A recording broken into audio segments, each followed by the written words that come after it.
বর্তমান বিশ্বের অন্যতম পরাশক্তি মার্কিন যুক্তরাষ্ট্র। ১৭০০ শতকে আফ্রিকা থেকে মুসলিম বণিক ও ক্রীতদাসদের মাধ্যমে ইসলাম আসে আমেরিকা ভূখণ্ডে। অভিবাসী অধ্যুষিত বহুজাতিক দেশটিতে মুসলমান আমেরিকানের সংখ্যা ৩০ লাখের বেশি।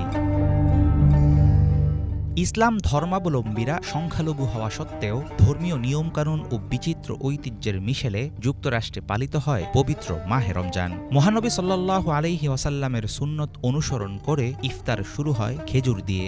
দস্তরখানে থাকে মধ্যপ্রাচ্য, আফ্রিকা, স্পেন সহ আরও নানা দেশের খাবারের সমাহার।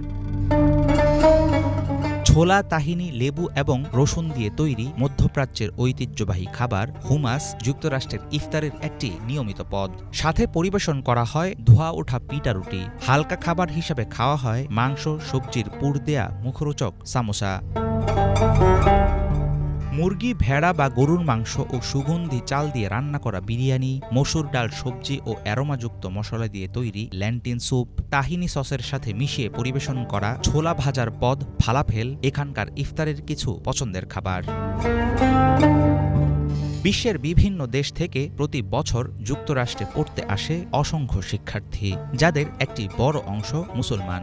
স্থানীয় কমিউনিটি হল, মুসলিম সংস্থার পরিচালনায় রমজানে আয়োজন করা হয় বিভিন্ন অনুষ্ঠান। তারাবি ও তাহাজ্জুদে মসজিদগুলোতে বাড়ে মুসল্লির সংখ্যা।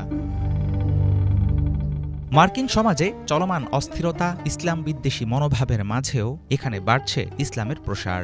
২০৫০ সালের মধ্যে এই অঞ্চলে দ্বিগুণ হতে পারে মুসলমানের সংখ্যা। আগামীতে হয়তো দেশটির প্রতিটি অঞ্চলে বুলন্দ আওয়াজে শোনা যাবে পবিত্র মাহে রমজানের আহ্বান। হাফিজুল ইসলাম, বাংলা ভিশন।